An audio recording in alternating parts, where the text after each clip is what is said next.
अजय है, जी। महिपाल, हाँ आदर्श नायक जी। और चौथा जनार्दन। Yes sir. ठीक है, आप लोग किस में जा रहे हो? Candy factory. कैंडी फैक्ट्री मतलब बेकरी। कहाँ जा रहे हैं? रशिया में ना। जी सर। रशिया जो है उसका कैपिटल है मॉस्को। क्या है? मॉस्को। मॉस्को है। सैलरी क्या होती है? $500 $500 और खाना फ्री है। ठीक है, हाँ वही मतलब खाना फ्री मिलेगा या तो उसका $100 आपको मिलेगा, खाना आपको बना के खाना है। ठीक है, कोई कंफ्यूजन है? वीजा कौन सा है आप लोग का? Stamping employment visa.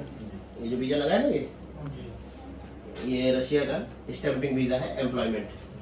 ठीक है, टूरिस्ट वाला नहीं है। स्टैंप होता है वीजा पासपोर्ट पे और ये आपका 2 ईयर का कॉन्ट्रैक्ट है। ओके, अभी आप लोग जाएंगे यहाँ से। फ्लाइट मॉर्निंग की है, कितने बजे की? 5 बजे। पहुँचना कब एयरपोर्ट? मतलब 2-3 घंटा पहले पूछना 3 घंटे पहले, 2 घंटे नहीं, 3 घंटे पहले आपको बोर्डिंग करवाना है। ठीक है, टिकट इसमें लगा है, हर चीज़ है। बाकी वहाँ पे सर ड्रिंक नहीं कर सकते, एकदम स्ट्रिक्टली मना है। ड्रिंक करो मतलब अपने रूम में करो, जितना चल जाए, दूसरे को डिस्टर्ब ना हो।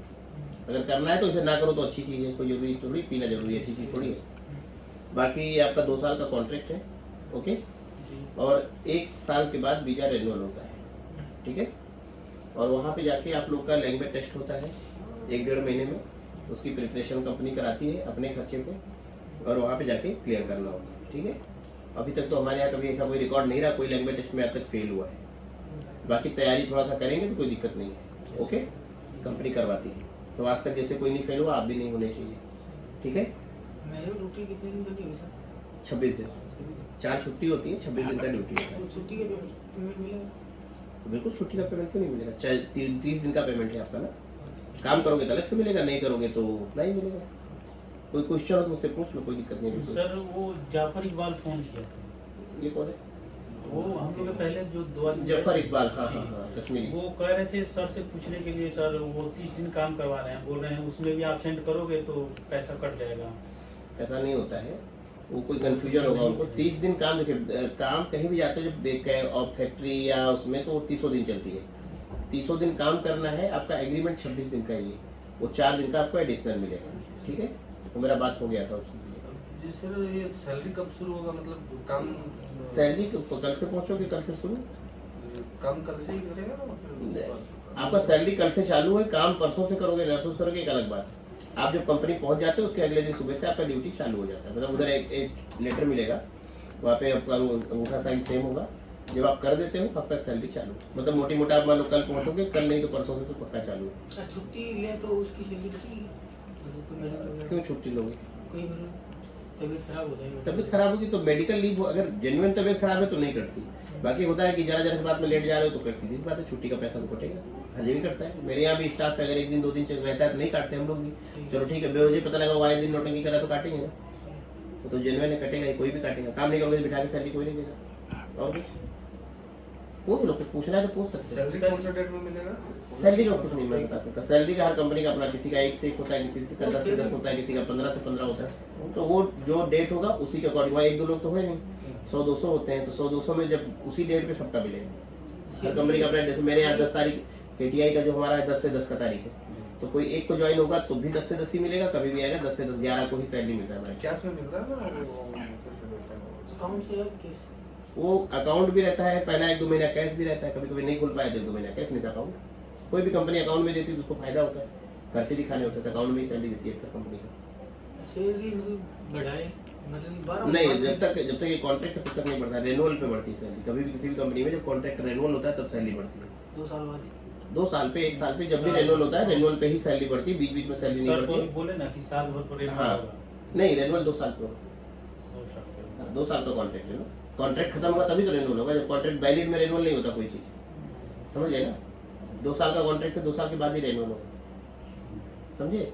बाकी लैंग्वेज सीखने के बाद आपका रशिया में अच्छी सी चीज़ है, गर्व जैसा नहीं है कि आप साल भर के बाद आप स्विपिंग कर सकते हो। मतलब दूसरी कंपनी में अच्छा ऑफर है तो कंपनी से NOC लेकर के आप उसमें जा सकते हो, तो ये रशिया में अच्छी चीज़ है।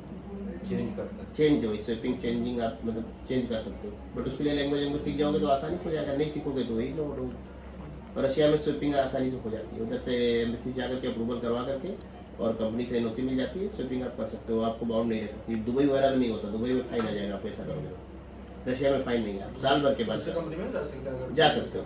रशिया में ऐसा नहीं है, बिना इंडिया आए जा सकते हो। 2 साल के बाद भी अगर आपको नहीं लगता है कहीं लैंग्वेज सीख जाओगे तो $1,000-1,200 की सैलरी तो वहाँ अक्सर मिल ही जाती है।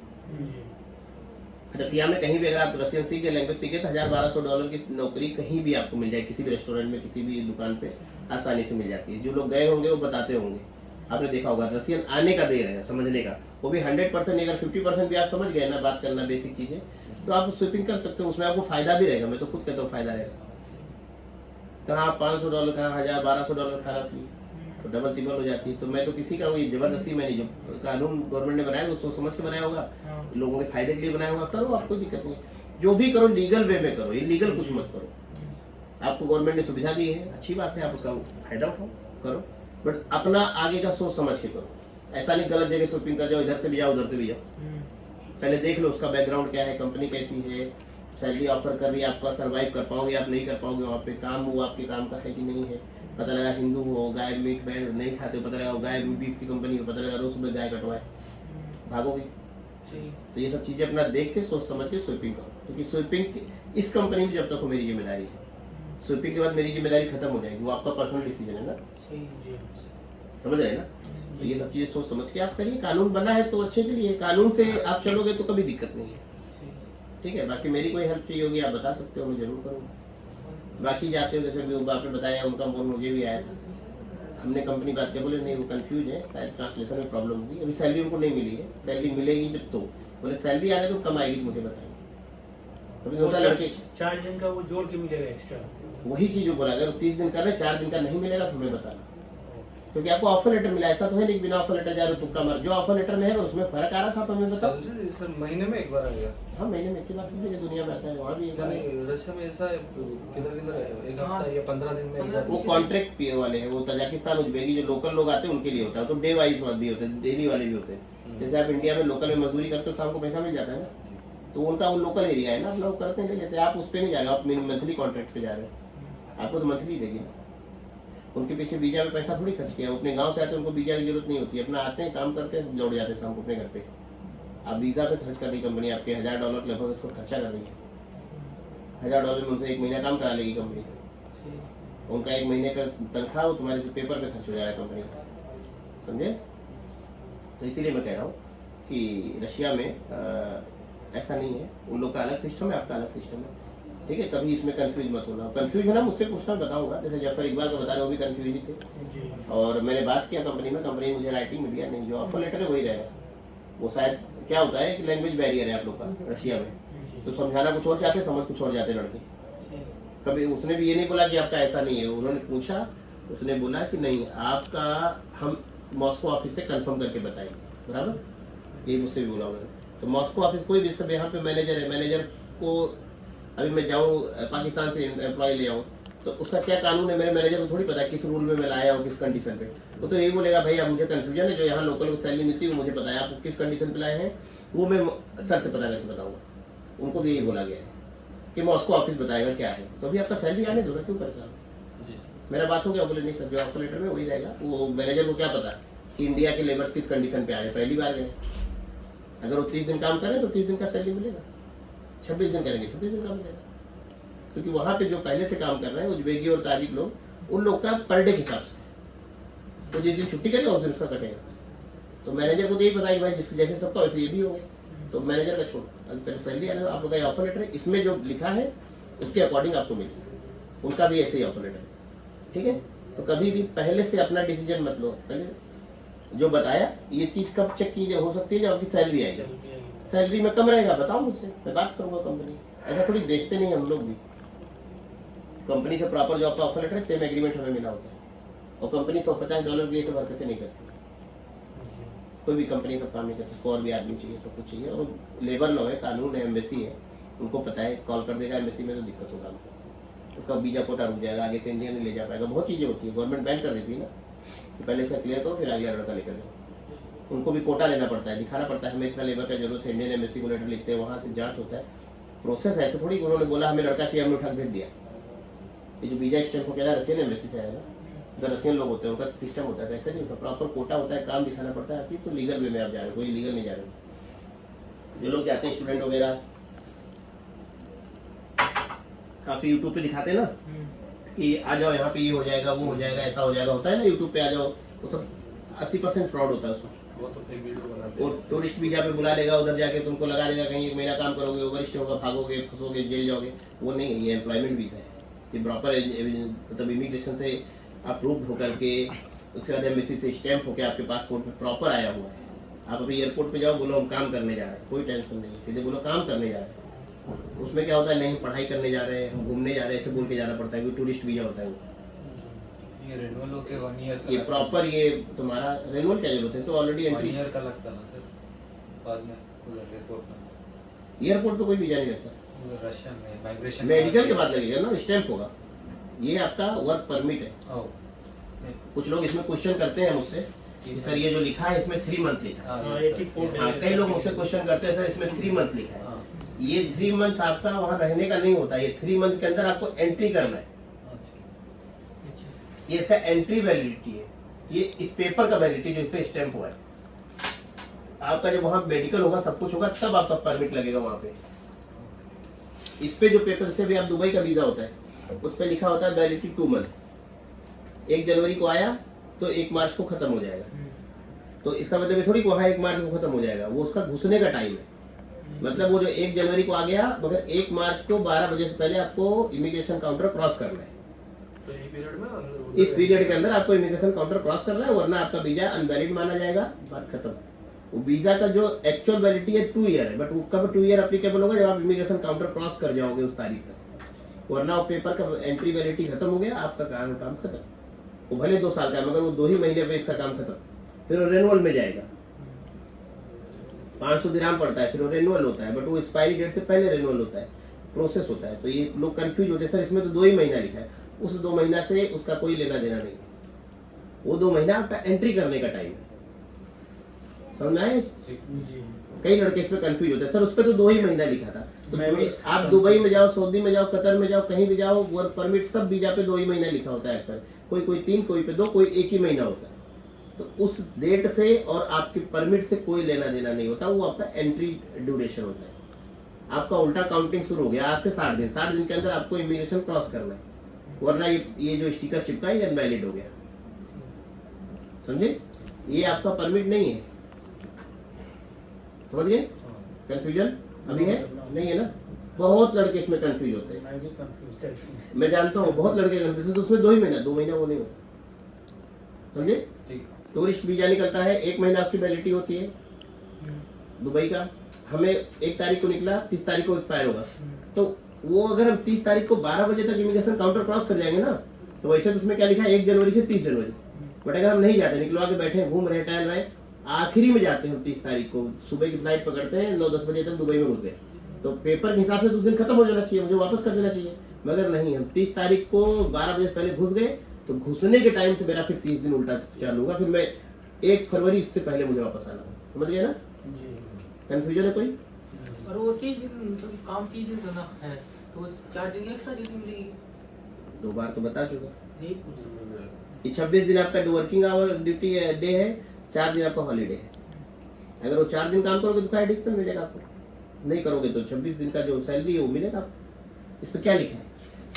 26 दिन काम है। Working hours 12 hours per day including 1 hours plus 30 minute tea break, मतलब 1.5 घंटा की छुट्टी है। ठीक है? टाइमिंग्स क्या है? 28 दिन का सालाना आपका छुट्टी है। ठीक है? 6 मंथ का प्रोविजन पीरियड है। इसमें 26 डेज लिखा ही नहीं है क्या लोगों ने? ऑफिस टाइमिंग्स 12 आवर्स लिखा है ना उसमें?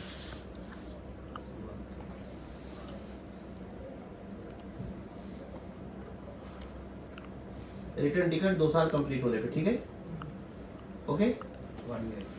1 वे उधर से आने का। After complete the contract 2 year. ठीक है? 28 दिन की पेड लीव मिलेगी 1 साल पे। ठीक है? 28 दिन का सैलरी आपको पेड मिलेगा। ठीक है? और कुछ पूछना है मुझसे? ऑफिस टाइमिंग ऑफिस टाइमिंग जो भी होगा यार, अब मैं ये नहीं बता पाऊंगा। ऑफिस टाइमिंग अलग अलग होता है, 6 से 6 हो सकता है, 7 से 7 हो सकता है, 8 से 8 हो सकता है, 11 से 11 हो सकता है, समझे ना? अब उसमें कहाँ पे तुम्हें लगाता है, अलग अलग लोकेशन पे अलग अलग काम होता है। हो सकता है नाइट में लगाए, तो रात को 9 शुरू होगा, सुबह के 9 खत्म होगा। कोई कंफ्यूजन? बाकी कोई कंप्लेंट तुम्हारी बात ही होती जफर से, तो कुछ बताया कोई दिक्कत है यहाँ पे? नहीं, वो बोल रहा था कि सब कुछ ठीक है, बढ़िया है, आ जाओ, बस एक कंफ्यूजन है, सर से पूछ लेना बस वहीं। ये 30 डेज वाला मैंने कंफर्म किया है, अभी मैं आपको फोन में दिखा दूंगा, मेरा बात भी हुआ है। वो लोग भी कह रहे नहीं सर ऐसा नहीं है, फिर भी होता है कोई दिक्कत तो आप बताइए, उसके लिए हम बैठे हैं, ठीक है, उसकी टेंशन नहीं है। नहीं भी होता तो एक चीज़ मैं एकदम पर्सनली बता रहा हूँ, इसको थोड़ा कॉन्ट्रैक्ट से हट के, कि आप लोग जा रहे हो, कोई मसला नहीं है। सबसे पहले ये सोच के जाओ कि मोटी मोटा आपका $500 कितना भी कम तो 45-47 हज़ार तो हो ही गया, बराबर। $100 वो भी $600, मोटी मोटा 50-55 हज़ार तो हो ही रहा है, 51 हो रहा है जो भी हो रहा है। अब मैं कैलकुलेशन नहीं किया अभी, मैं मोटी मोटा बता रहा हूँ, मैंने बोला ना मोटा मोटी, तो ये अमाउंट हो ही रहा है, कम नहीं है। कहीं भी जाओगे तो नहीं हो, काम आराम का है, कोई कंस्ट्रक्शन ईटा गारा नहीं करना है, बेकरी है, बेकरी कैंडी फैक्ट्री बेकरी होता है, चॉकलेट बनता है, तो कोई खास काम नहीं है मेहनत वाला। सबसे मेन फोकस आप लोग का होना चाहिए कि काम करके सबसे पहले लैंग्वेज सीखो। आप ये दिमाग में मत रख के जाओ कि 50,000 कमाने जा रहा हूँ सिर्फ महीने का, या 2 दिन एक्स्ट्रा करवा दिया, 3 दिन एक्स्ट्रा। आप ये दिमाग में रखो कि ताजिक रशियन के साथ रह के रशियन ताजिक सीखने की कोशिश करो, लैंग्वेज सीख के ये दिमाग में रखो कि 1 साल 50-45 जो मिल रहा है ठीक है ना, 12 चौक 48, 5 लाख रुपए साल का बचा ना भाई, इंडिया में बचेगा? कभी नहीं बचेगा। साल भर में 4-5 लाख रुपए नहीं बचा सकते आप, या कमा रहे होगे बचाया है? 2 साल में 10 लाख हो गया। मैं कहता हूँ साल ही भर अगर करोगे 5 लाख बचा भी रहे हो, और जिस दिन रशियन सीखे जा करके एम्बेसी में बता दूंगा क्या प्रोसेस होता है, जाके सब ठीक है ओके, स्वीपिंग करके नहीं रेनुअल करवाना, आपकी कंपनी में जा रहा हूँ मैं, $1200 $1300 में कहीं भी ज्वाइन। लेबर वाला मेंटेलिटी रख के जाओ ही मत रशिया। अरे सर वो तो 4 दिन एक्स्ट्रा हो गया, 2 दिन एक्स्ट्रा हुआ, 28 दिन हो गया, 26 दिन हो गया, छोड़ो भाड़ में जाए। काम कर रहे हो आपस में मैक्सिमम बात करने की कोशिश करो रशियन में, जो वहाँ के रशियन लोग हैं उसको सीखो, बेसिक भी समझ गए ना तो लाइफ सेट है ना। क्यों दिमाग में लेकर जा रहे हो 50,000 55,000? ये दिमाग में रखो कि गल्फ सऊदी दुबई जा करके कभी इतनी सैलरी नहीं होती है। हम ही भेजने वाले लेबर को भेजते हैं दुबई, तो सऊदी हमारा वीडियो कॉन्ट्रैक्ट देखो उन लोग का भी 800 दिरहम 900 दिरहम 1000 दिरहम क्या होता है, 18,000 19,000 20,000। और सही बता रहा हूँ, टेम्परेचर 55-60 डिग्री में दुबई में 12 मंजिल के ऊपर सरिया चढ़वाते हैं उन लोग, कंक्रीट डलवाते हैं, 10-11 घंटे चढ़ के काम करवाते हैं अरबी लोग। बट वहाँ का मौसम भी रशिया जैसा नहीं है कि मस्त मौसम एकदम ठंडा और चिल्ड एकदम, और रशिया का यूरोपियन लाइफ स्टाइल है, समझे। लेबर लॉ है, कानून है, लोग भी हो, अरबी लोग को दर्द नहीं होता। अरबी लोग जो अच्छे हैं पुराने वो अच्छे हैं, बट वहाँ पे मैनेजमेंट तो मद्रासी तमिल बैठा हुआ है ना, कन्नड़ केरल वाला जो पहले से है सब, जो पहले से मैनेजमेंट में बैठे हैं, वो चढ़ के काम कराता है, पूरा दिन सीमेंट मोरंग में नहाए रहते हैं बेचारे बच्चे, मोटा मोटा कपड़ा पहना के काम कराते हैं। सैलरी क्या आती है? 900 दिरहम, ओवर टाइम मिला के 1200-1300 दिरहम, 25-26 हज़ार के ऊपर नहीं। घर को भेजते भेजते 18-20 हज़ार के ऊपर हेल्पर को नहीं बचता। आप तो उसका 3 गुना 4 गुना हो ना। और रशियन लाइफ स्टाइल बहुत डिफरेंट है, और वहाँ फिर भी कोई फ्यूचर नहीं है। उतना मेहनत के बाद भी फ्यूचर कुछ नहीं है, अगली बार जाओगे फिर लेबर में जाओगे, पूरी जिंदगी आते जाते बुढ़ापे तक अगर पढ़े लिखे हो तब जाके ओवरमैन फोरमैन बन गए तो 2500-2000 दिरहम आता है, तब भी इतना नहीं होता उनका। 2500 दिरहम मतलब कितना, 47-48 हज़ार, या मान लो बहुत हाई रेट मान लो तो 52-53 हज़ार, खा पी के फिर आगे 45-47। तो आप ही जैसे पूरी जिंदगी बिता के उतने पे आते हैं, आप तो पहले दिन से उतने पे जा रहे हो ना।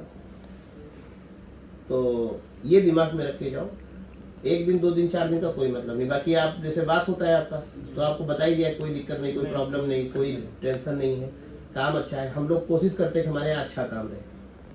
8-9 साल हमको हो गया अब इस बार फील्ड में। हमारी पहली कोशिश होती है किसी बच्चे को कोई गलत कंपनी में ना भेजने गलती से, इसलिए 4 बार इंस्पेक्शन करवाते हैं, 4 बार ऑडिट करवाते हैं, कंपनी का रिपोर्ट लेते हैं, सब कुछ अच्छा है तब लड़के भेजते हैं। ऐसे नहीं कि फ़ोन आया, फ़ोन पे डील कर लिया, साइन कर लिया, वो नहीं। मेरे यहाँ का आदमी, अब आप लोग इंटरनल चीज़ें नहीं बता सकता मैं, आता जाता रहता है।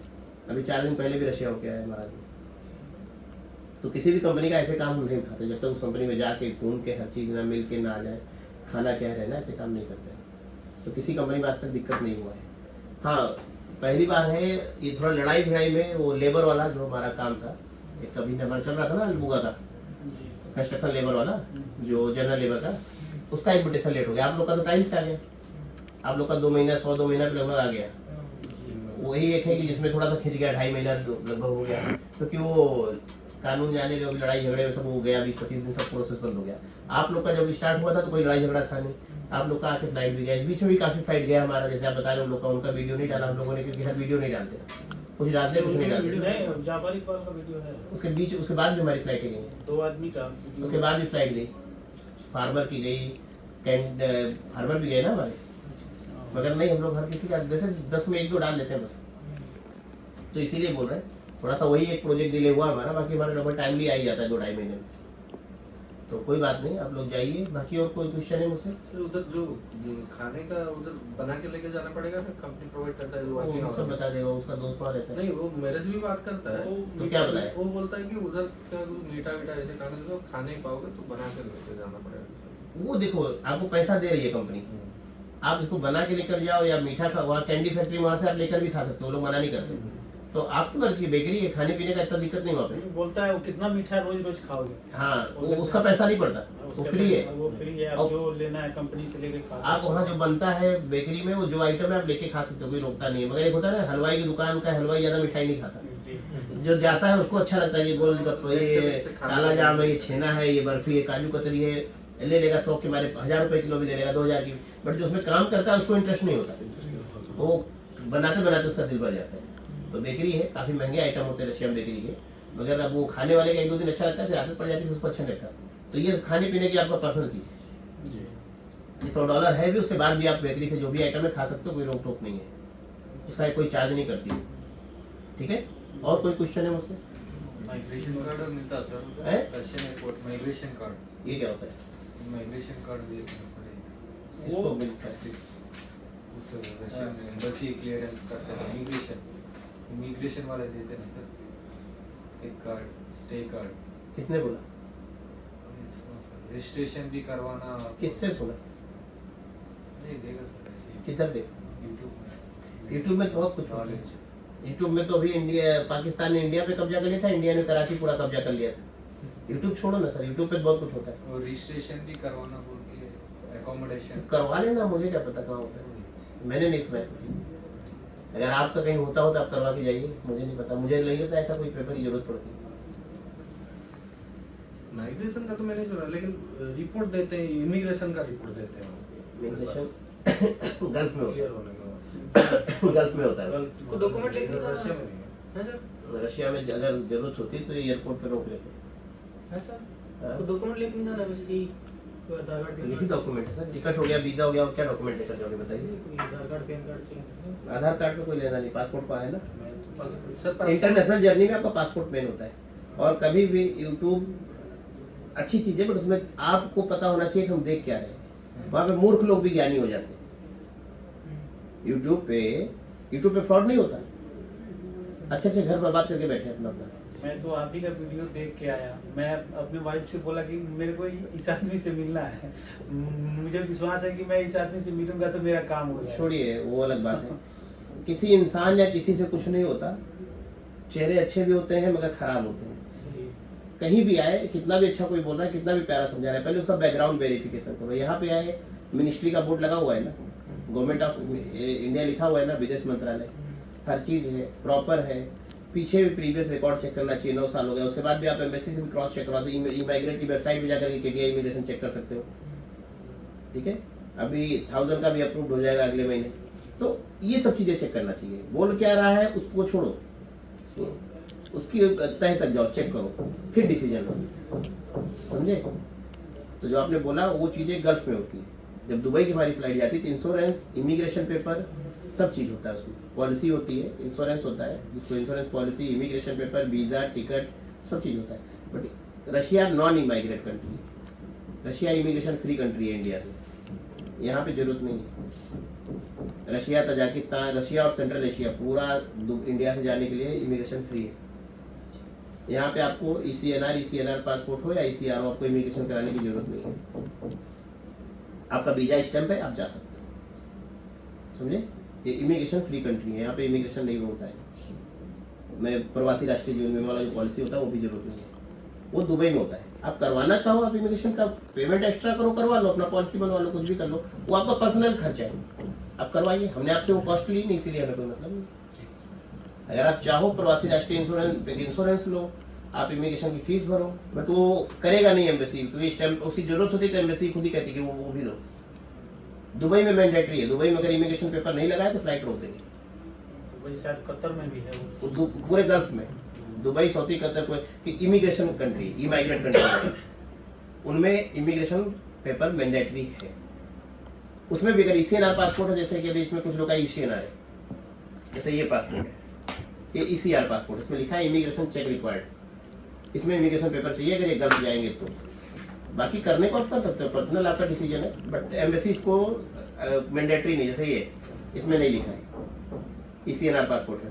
ये अगर दुबई, सऊदी, कतर भी जाएंगे तो इमिग्रेशन की आवश्यकता नहीं है, इसे वीज़ा और को टिकट पे जा सकते हैं, जो भी है इनका क्या नाम है।